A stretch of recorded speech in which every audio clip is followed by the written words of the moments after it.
is John. My name is Dan Smith. And we are with Liz News. Alright, this segment we're going to talk about is on major features of life of the old regime.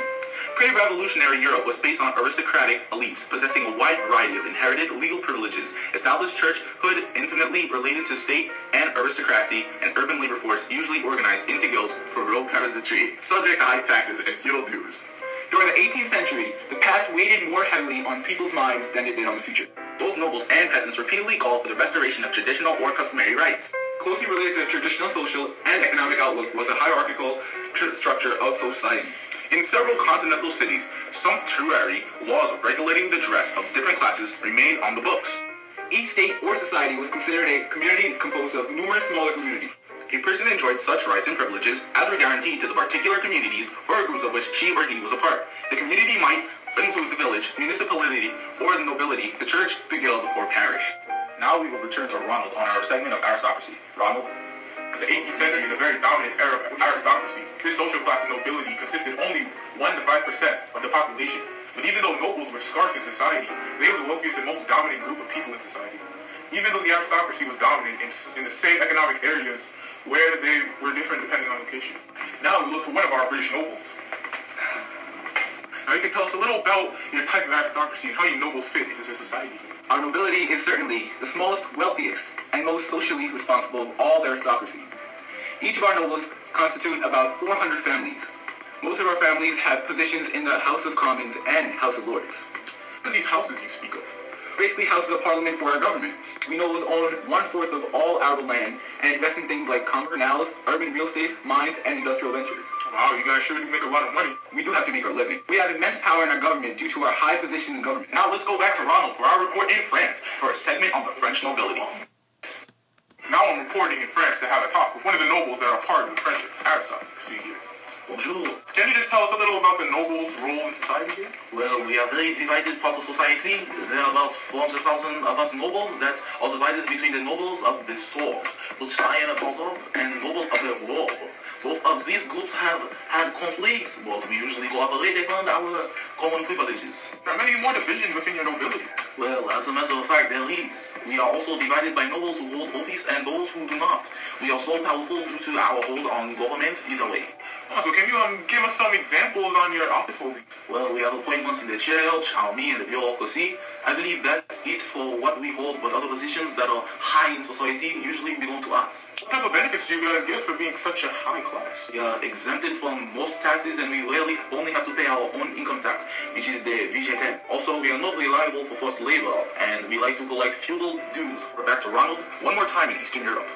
I am here in Eastern Europe to do a segment on the nobility. Now I'll talk to a local noble about what they do in society. Hello, I am one of the many nobles that are in Eastern Europe. What questions do you have for me concerning my social class? Can you just explain to us what you nobles do here in society? We nobles have very high positions in military like Poland, while in Austria and Hungary we possess control in judicial power. We, also don't want to get taxed. While in Prussia, junker nobles recently became very powerful due to military positions. You nobles sure do have a lot of power in a lot of places. Why, yes we do. Well, thank you, Ronald. In covering the aristocracy and... Wait, I have one more segment. Well, the aristocratic resurgence was a nobility's reaction to their social position and privileges that they had left from the standing power of monarchy. This resurgence has several forms. What are they? First, all nobilities tried to preserve their exclusiveness by making it more difficult to become a noble. Second, they pushed to reserve appointments to officer corps of army, senior posts in bureaucracy, and government ministries, and upper ranks of church exclusively for nobles. Third, nobles attempted to use authority of existing aristocracy, control institutions against the power of monarchies. Fourth, was the nobles sought to improve its financial position by gaining further exemptions from taxation or by collecting higher rents or long-forgotten feudal dues from peasantry. We have concluded our segment on the aristocrats. Hang on, kid. Did you know that the household was a basic unit of production and consumption? No, I didn't. Tell me more. Well, most Europeans lived in rural areas. There, along with small towns and cities, the household economic organization, the family economy developed. It prevailed over most Europe for centuries. Gee whiggers. What was a household in pre-industrial Europe of the old regime? Well, there were two basic models. One characterizing northwestern Europe and one characterizing eastern Europe. In northwestern Europe, the household consisted of a married couple, their children, children in their early teenage years and their servants. Except for few wealthy people, the household consisted of not more than 5 or 6 members. Rarely were there more than 2 generations living under the same roof. If I can add, high mortality and late marriage prevented a formation of families with 3 generations or more. Grandparents rarely lived in the same household as their grandchildren. Families only consisted of parents and their kids. The family structure of Northwest Europe was nuclear, not extended. That's right. Children lived with their parents until their early teen years. Then they left home to enter the workforce of young servants who lived and worked in another household. A child of a skilled artisan might remain with his or her parents to learn a valuable skill, but not more than 1 child, because children earn more money working outside of the home. So those young men and women who left home would eventually form their own independent households, right? Yes, and the practice of moving away from home is known as neolocalism. These young people married relatively late. Men were usually over the age of 26, and women were over 23. The new couple would have children as soon as possible after marriage. Frequently, women were already pregnant at marriage. What about premarital sex? Premarital sex was still common. Were servants a part of these households too? The new couple would soon employ a servant who, together with their growing children, would undertake whatever form of income the household gave to support themselves. What do you mean by servant? In prenuptial Europe, servant does not necessarily mean a person who looks after the needs of wealthy people. Rather, a servant was a male or female who was hired, often under contract, to work for the head of the household in exchange for room, board, and wages. The servant was usually young and was not always socially inferior to his or her employer. The servant was an integral part of the family. When did these people become servants? Young men and women became servants when their labor was no longer needed in their parents' household, or when they could earn money for their family outside of the parental house. Don't forget about Eastern Europe, Cal. How could I? In Eastern Europe, both men and women usually married before the age of 20. So children had much younger parents, right? Often, especially with Russian serfs, wives were older than their husbands. But what about household sizes in Eastern Europe? Eastern Europe was generally larger than that of the West. A rural Russian household consisted of more than 9 and possibly more than 20 people.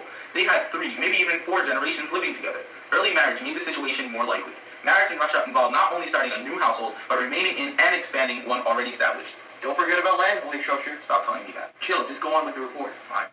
The landholding structure in Eastern Europe accounts in part for these patterns of marriage and the family. The lords of the manor who owned the land wanted to ensure that it would be cultivated so they could receive their rents. In Poland, landlords might forbid marriage between their own serfs and those from another state. Not only that, but they might also require widows and widowers to remarry to assure adequate labor for a particular plot of land. Polish landowners also frowned on the hiring of free laborers to help cultivate land. Landlords preferred to use other serfs. This practice inhibited the formation of independent households. Don't forget about Russia. Brandon. Sorry. In Russia, landlords ordered the families of young people in their villages to arrange marriages within a short set of time. These landlords discouraged single-generation family households because the death or serious illness of one person in such a household might mean the land assigned to it would go out of cultivation. Don't forget about the family economy. That's it. Oh, we're going to go to quick commercial break. Here today, I have some land for all you nobles. Buy a piece of land and you'll get 1 serf free. Absolutely free. No purchase. You buy him, he will be noble to you. He will be loyal. Come, guys. I know you want it. Let's go. Tired of being thrown around? Do you want freedom? Do you want land for yourself? Well, then you can fight for land and freedom. We want you to join us. We will train you to be the best. You want to get stronger? We will teach you.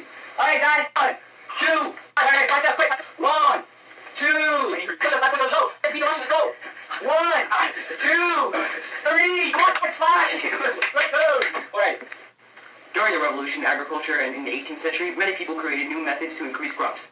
Gerald told you the iron plow would turn the earth more deeply, and he was able to plant more wheat using drills. Townsend, or sometimes called turnip, had a crop rotation of barley, turnips, wheat, and clovers. This was used to raise livestock better and to feed the livestock during the winter. Enclosure was a new method that replaced the old method of farming.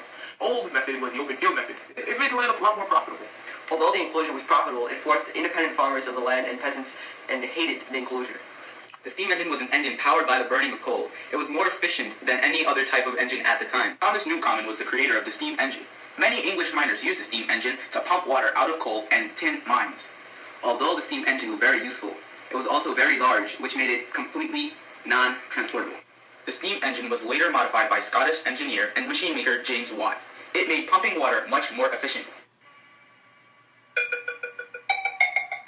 Yeah. Listeners, I'm going ham.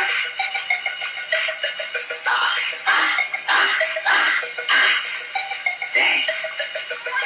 Look at my head. The Industrial Revolution changed the world. It put men to work and domesticated girls. Women stayed home and cooked and cleaned. While men went to factories and worked the machines. Now listen to the words that I say. Europe was revolutionizing what? Wait, they they became mechanical and commercialized. Open up a whole new door, open up their eyes. We got the spinning Jenny in the water frame. Spinning you and the steam and Jane. Thomas Newcomen and James Watt. They transformed the way in which Europeans thought. Whoa, hold up, big boy. Don't forget about John Kay, the inventor of the flying shuttle. Made breathing easier, furnace huddle, removing purity. Or made the iron much more pure. Industrial revolution created two new social classes, capitalists and the proletariat.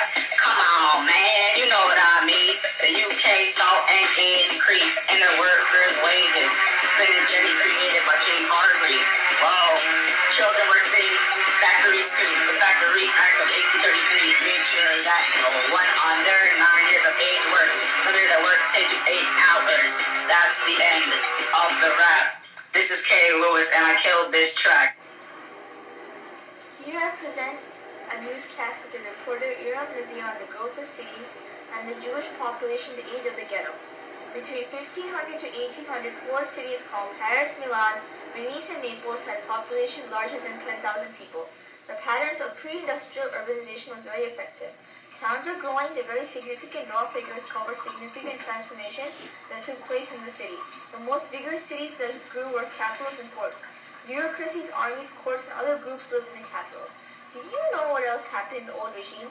New merchants of new cities and the growth of towns appeared into a new light. Social divisions marked the beginning of urban classes divided into 3 categories. This is my report on the Jewish population, the age of ghetto. The Jewish communities of Amsterdam became famous for its economic institutions and scholarly life.